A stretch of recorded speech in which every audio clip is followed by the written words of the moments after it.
1, 2, 3, 4. Ma petite vache a mal aux pattes. Bonjour mes chers auditeurs et auditrices. Bienvenue à ce podcast numéro 11, je crois. Je suis revenu sur la côte pacifique à Montanita. J'ai passé 7 jours dans les montagnes, dans la cordillère des Andes, pour aller voir mon fils. On a eu beaucoup de plaisir. Je ne suis pas resté longtemps parce que j'avais loué quelque chose ici, quelque chose de très bien. Et j'ai eu un deal pour un mois, là, pas cher, presque rien. Fait que je voulais revenir en profiter. Puis mes enfants, ils vont redescendre me voir sur la côte à Curia, je sais c'est pas loin, pour un mois de temps. Fait que je vais passer bien du temps avec eux autres plus tard. J'étais là avec mon ex-femme, ma copine, des amis, puis on a eu bien du fun. Ceux qui sont mes amis Facebook, vous allez voir plusieurs photos.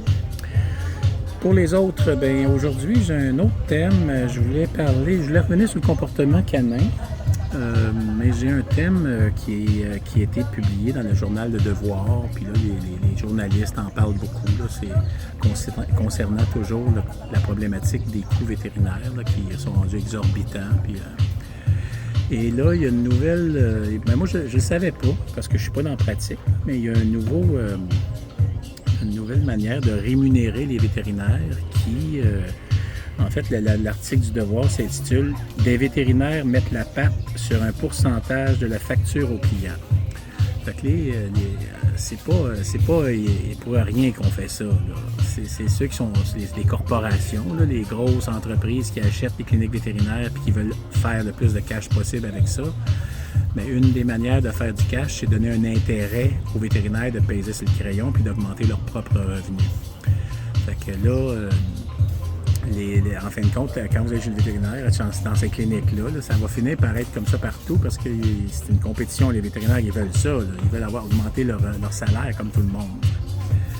Fait que les vétérinaires qui ne sont pas propriétaires de cliniques, maintenant, admettons, ils font une facture. Je veux dire, vous allez le voir, ça coûte 1 500$, mais les autres, ils ont un pourcentage de la facture. Ils vous vendent de la bouffe, ils vous vendent des bébelles, ils vous vendent des traitements, ils vous vendent des radios, ils vous vendent... des chirurgies, des interventions, et ça leur donne un surplus sur leur salaire. Fait qu'il y a un incitatif, comme quand ils sont propriétaires de l'entreprise, il y a un incitatif à facturer le plus possible. En fait, c'est comme dans bien des entreprises, dans l'automobile, dans n'importe quelle entreprise. Les commissions données à ceux qui ont des meilleurs rendements, c'est ceux qui font plus de cash. Puis c'est toujours dans l'entrepreneuriat, la vision entrepreneuriale, là, c'est pas clair, c'est pas compliqué. C'est clair, c'est que c'est l'objectif, les valeurs en jeu, là, c'est pas l'amour, c'est pas l'amour, puis c'est pas le don de soi, c'est vraiment de faire le plus de profit possible. Les valeurs en jeu, là, c'est des valeurs de performance, des valeurs de rendement, des valeurs de profit. Et ça au nom de la qualité, puis du professionnalisme, de la rigueur scientifique, dit-on. Mais je veux dire, à la base, l'idée, c'est de faire du cash. L'article s'intitule « Des vétérinaires mettent la patte sur un pourcentage de la facture au client ». Et ce qui est dénoncé dans l'article, c'est que, en fait, j'ai regardé ce que les vétérinaires disent de ça, parce que je suis sur un groupe vétérinaire, il y a comme 1500 membres. En fait, tous les vétérinaires du Québec sont presque membres de ce groupe-là. Fait qu'il y a eu des 100... Le matin, il y avait 110 messages. Je les ai pas presque toutes lus, mais j'en ai écrit moi aussi des commentaires, pas trop. Je ne vais pas me faire bannir du groupe. Mais ils sont pas contents. C'est sûr que là, ils disent « Ah, c'est vétérinaire bashing. On est les moins pires de toutes les professions. Les autres professions sont pires que nous autres. Nous autres, on n'est pas bons, là, mais on est moins pires que les autres. » Non, je veux dire, c'est pas ça la question. La question, c'est que c'est un conflit d'intérêts direct. C'est un conflit d'intérêts de donner un incitatif à peser sur le crayon. Puis les arguments présentés par des vétérinaires, il y en a, je veux dire, des vétérinaires bien connus. Là, je ne vais peux pas les reprendre, là, mais par exemple, Sébastien Faury, qui fait des émissions de télévision là, avec les animaux. Là, j'ai jamais regardé, là, mais il est très aimé, là, un beau gars. Là, il doit être bon vétérinaire en même temps. Ben lui, Sébastien, il dit « Je trouve que c'est une belle façon de les encourager à travailler bien, à travailler plus et en donner plus aux clients. » En donner plus aux clients, c'est le moins que l'on puisse dire. En donner plus au niveau des au niveau de la facture, effectivement. Ouais. C'est sûr qu'il y en donne plus. Fait que bref, c'est drôle le débat que ça lance. C'est drôlement, là, excusez pour la musique, là, ils sont en train de... On est vendredi après-midi, ils sont en train d'essayer de faire lever le party ici. Là. On est sur le bord de la piscine. Fait que, je sais pas, il va peut-être avoir une fête ici à soir. À Montanita, en Équateur, en passant, tout va bien. Il y a même pas... La guerre civile est tranquille, là. J'ai pas vu aucune intervention. J'ai pas vu rien de risqué ici. Même pendant mon 12 heures de voyage aller, puis 12 heures de voyage à revenir dans toutes sortes d'autobus, puis dans des gares. Il n'y avait pas de... C'était très tranquille, même pendant le carnaval. J'ai vécu 3 carnavals, un à Vicabamba, un à Cuenca, puis ici à Montanita, puis c'était très tranquille. Fait que, je sais pas ce qu'ils disent dans les médias au Québec, s'ils ont dit que c'était terminé, là, mais c'est vraiment, il n'y a rien ici là, qui est vraiment bizarre, malgré que les touristes, il n'y en a pas. Là, il y en a très peu par rapport aux autres années que je suis venu.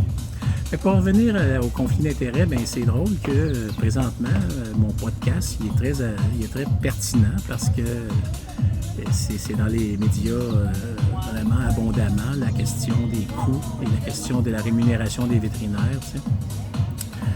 Fait que qu'est-ce que j'ai trouvé bizarre, c'est comment, c'est pas surprenant, hein, mais c'est comment est-ce que les vétérinaires eux-mêmes, ben, il y en a qui trouvent ça dégueulasse, puis qu'ils trouvent que ça abîme la réputation qui est déjà très mauvaise de la profession. Tu sais. Je veux dire, si les vétérinaires sont vus comme des vendeurs de chars, là, tu sais, comme la confiance du public est pas énorme. Là, de ceux qui n'ont pas d'argent, en tout cas. Parce que ceux qui ont de l'argent, ils s'en calissent un peu. Mais les autres, ben, il y en a qui ne trouvent pas ça drôle là, de se faire gruger leur tarte économique pour des pécadilles, souvent, ou des problèmes non existants. Parce que dès qu'on veut surfacturer, bien, on surtraite, on surprescrit et on est très interventionniste. Et comme je l'ai déjà parlé dans d'autres podcasts, c'est rarement nécessaire, mais ça peut l'être des fois, mais pas pour tout le monde. Fait que c'est normal qu'il y ait une tension, puisqu'il y a plus qu'un foyer sur 2 au Québec qui a un animal. Fait que ça fait bien du monde, ça fait des millions de personnes qui sont en face de cette problématique-là. T'sais. Il y en a bien qui ne vont pas chez le dentiste, là, puis ils se ramassent avec des problèmes dentaires parce que justement la médecine privée, c'est inaccessible au Québec. C'est pas comme ça partout. Fait que tout cela pour dire que là, le président de l'Ordre des vétérinaires, lui, dit « Ah, mais donner un pourcentage de la facture aux vétérinaires, ce n'est pas un conflit d'intérêts. Ça serait un conflit d'intérêts si on lui mettait un quota. Là, il y a un quota, ça veut dire que là, ils sont obligés de vendre tant de sacs de bouffe. Là, s'ils vendent tant de sacs de bouffe, là, puis là, ils en vendent pas assez, puis là, ils n'ont pas leur quota, puis ils vont se mettre à promouvoir la bouffe plus. Là. Hey, câlisse. C'est vraiment... Hey, le président de l'Ordre qui n'a pas la compréhension de ce que c'est un conflit d'intérêts, ça fait dur, en esti. Il faudrait quasiment que j'aille leur donner une formation, tu sais, avec la protection policière. Avant de rentrer dans cette hostie de bâtisse-là, bon, c'est une farce. Ils ne sont pas méchants à Saint-Hyacinthe, là. C'est des membres cachés qui sont dangereux, tu sais. Les membres sur le front desk, ils sont moins dangereux. Bref, tout cela pour dire que le fait de ne pas reconnaître qu'il y a un conflit d'intérêts là par les professionnels et par surtout l'ordre Et là, c'est sûr, il y a des avocats qui ont pris ça en main, l'avocate du syndic, il y a des avocats, des professeurs universitaires spécialisés en droit professionnel. Et eux autres, ils disent, quand on regarde dans la jurisprudence, il n'y a jamais eu jusqu'à maintenant une cause où il a été démontré qu'un professionnel abusait de ses prérogatives pour altérer comme son jugement, pour profiter, pour subordonner les intérêts de son client à ses propres intérêts économiques. Mais ça doit être dur à démontrer en crime. Parce que, je veux dire, moi, c'est clair comme l'eau de roche, là. N'importe qui est moindrement intelligent, il voit bien qu'il y en a un incitatif là, à peser sur le crayon quand tu as un pourcentage du revenu. Mais non. Là, ils disent que c'est pas une ristourne. Ben non, c'est pas une ristourne, c'est pas une commission. Tu sais, t'as ton chèque, tu reçois un petit 10 000 en chèque parce que t'as été productif. Là. C'est pas une commission, ça, c'est comme un cadeau dû. Là. Ce n'est pas indu. Fait que tout cela pour dire que ça fait dur. Fait que c'est sûr que les coûts vétérinaires vont pas baisser. Puis, ce que je voulais dire en premier, là, c'est que les entreprises, s'ils font ça, les entreprises font cet incitatif-là, au lieu de payer le gars, mettons, 100$ de l'heure. Moi, 100$ de l'heure, je trouverais que ce serait un bon salaire. T'sais. J'en produirais en style l'ouvrage pour 100$ là, dans une heure. Mais là, c'est pas assez, 100$ de l'heure. Il y a un supplément à ça. Fait que les entreprises, s'ils font ça, c'est parce que c'est payant de faire ça, puis c'est parce qu'ils vont facturer plus à la fin de l'année, tu sais. C'est pas parce qu'ils veulent, parce qu'ils aiment le monde, puis la clientèle, puis ils aiment les vétérinaires, là. Ils font ça parce qu'à la fin de l'année, eux autres, ils vont s'en colisser plus dans leur poche, tu sais. De toute façon, la majorité des propriétaires de cliniques, c'est plus des vétérinaires, là. C'est rendu des corporations internationales, tu sais. Mais en fait, ils ont 30-40% des cliniques au Québec. Là, il y a un groupe, le groupe de M. Kfouri, lui, eux autres sont 32 cliniques. Le Daubigny en a 100 quelques. Il y a comme 3 groupes. Je ne sais même pas comment il en reste des vétérinaires indépendants. C'est ça, j'ai posé la question. J'ai demandé aussi dans le forum à 2-3 reprises. Là, c'est quoi le pourcentage? De quoi on parle? On parle-tu de 1% de la facture? Tu sais, une facture de 1000, tu reçois 10$. Bon, 10$, ça peut influencer 10$, mais pas tant que ça. C'est-tu 10% de la facture? C'est-tu 15%? 15% de la facture, là, ça commence à t'inciter à peser sur le crayon bien plus que quand c'est 1%. Fait que mon amie Caroline Kilsdon, qui est l'ancienne présidente de l'Ordre, elle a écrit que c'est sûr que plus que cette ristourne-là est grande, plus qu'on s'approche on s'éloigne de l'éthique, là. On s'éloigne de l'éthique médicale. T'sais. Et elle a bien raison. Fait qu'elle vient de m'écrire, Caroline, il y a quelques minutes, là, elle est en train d'écrire un article sur ce sujet-là. Moi, j'aurais le goût d'en écrire un aussi, parce que c'est un sujet, je veux dire, c'est pas pour blaster les vétérinaires, là, mais c'est juste pour appeler un chat. Là. Le fait qu'eux autres, ils comprennent pas c'est quoi un conflit d'intérêts, mais ça serait important que quelqu'un les informe, tu sais, parce que c'est sûr que démontrer ça au niveau légal, puis poursuivre quelqu'un pour avoir abusé de ses prérogatives, puis dire qu'il a privilégié ses propres intérêts, comment le démontrer au niveau légal? Je vois pas comment, mais je vais y réfléchir. Fait que c'était ça un peu l'histoire du jour. C'est ça. Fait que on va y revenir à ça. On va y revenir. 13 minutes 48.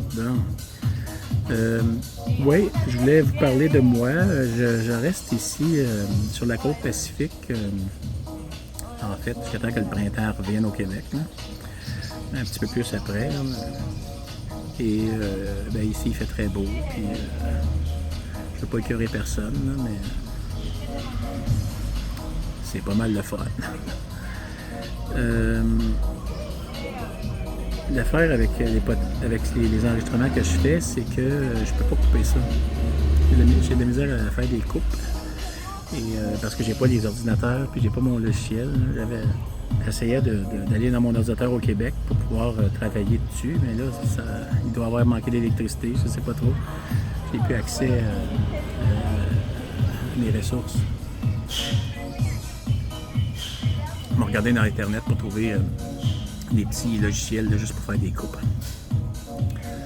Fait que ce que je voulais revenir sur le comportement canin, c'est que c'est fondamental. Ben, le comportement animal, c'est fondamental. C'est une des causes, comme je disais la semaine passée, que l'euthanasie primordiale. Les premières causes d'euthanasie, c'est pas des maladies, c'est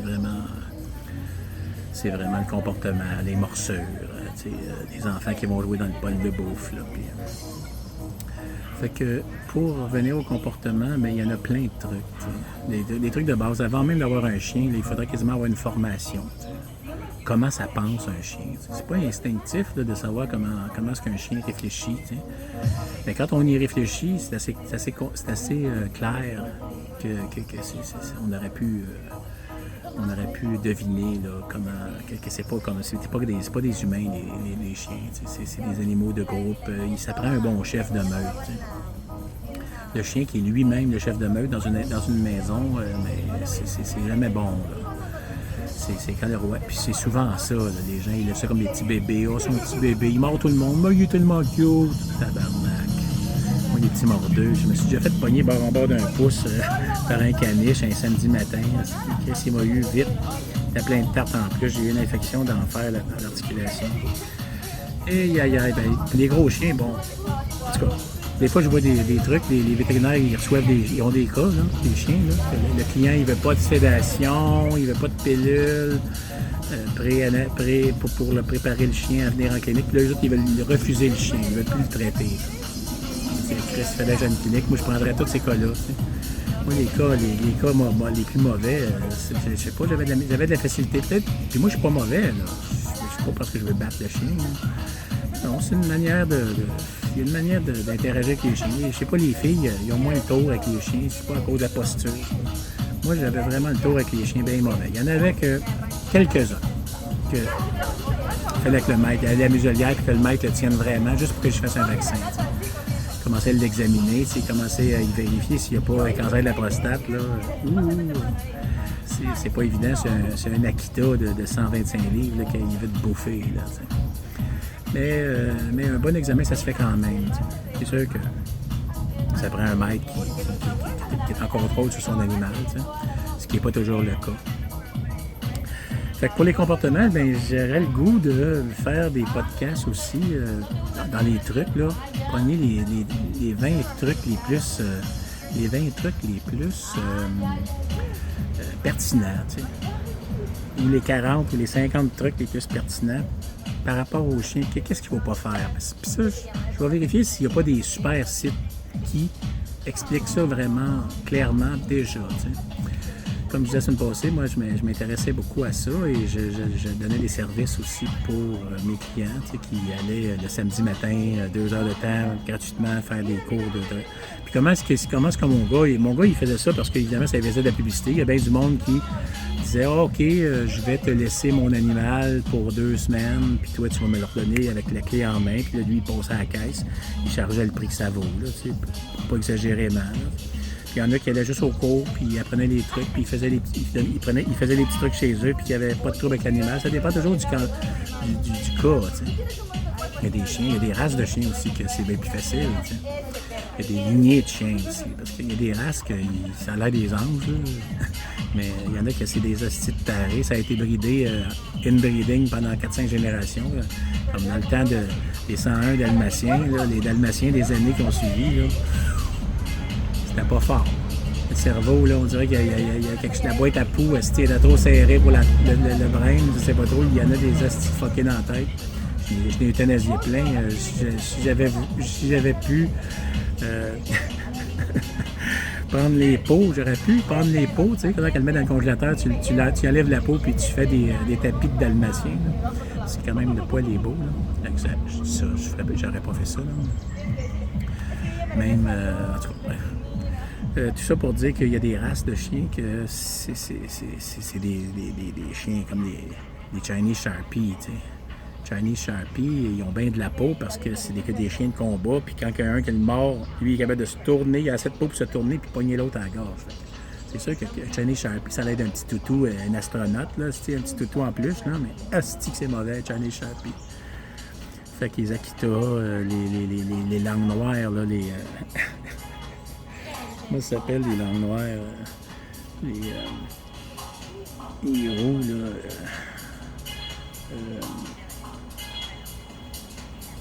Ciao, ciao. Mais ciao, ciao, ouais, c'est pas évident, ciao, ciao.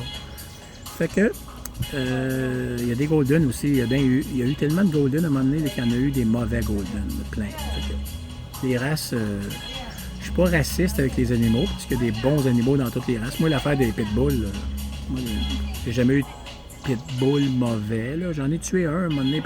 Ben, j'en ai tué quelques-uns parce qu'il y avait comme snappé l'enfant qui allait jouer dans sa bouffe. Là, mais moi, la style d'enfant, c'est eux autres, ils auraient mangé une tape sur la gueule, mais le chien, je l'aurais regardé pareil. Là.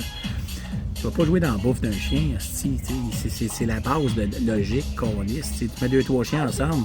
Celui qui tu vas pas jouer dans la bouffe du chien. Le chien, il mange, tu le laisses tranquille.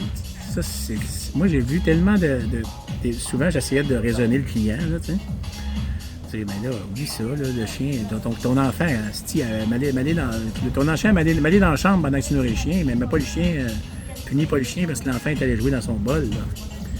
Il y a bien des mauvaises compréhensions des animaux. Puis ça fait partie des soins vétérinaires. Je dirais, ça fait partie de mes trucs que je veux partager parce que c'est tellement abondant, le problème. Il est tellement c'est tellement fréquent. Puis là, aujourd'hui, bon, je sais pas, mais ça doit pas être mieux, là. Parce qu'avec un animal, un foyer sur deux qu'un animal, c'est sûr qu'il y a bien des chats là-dedans. Puis les chats, bon, il n'y a rien à faire avec ça. Là. Mais il n'y a rien à faire. Il y en a des spécialistes dans les chats. Il y en a des spécialistes en comportement félin. T'sais. Comme je disais la semaine passée, c'est pas les mêmes que des chiens. En général, les gens des chats, ils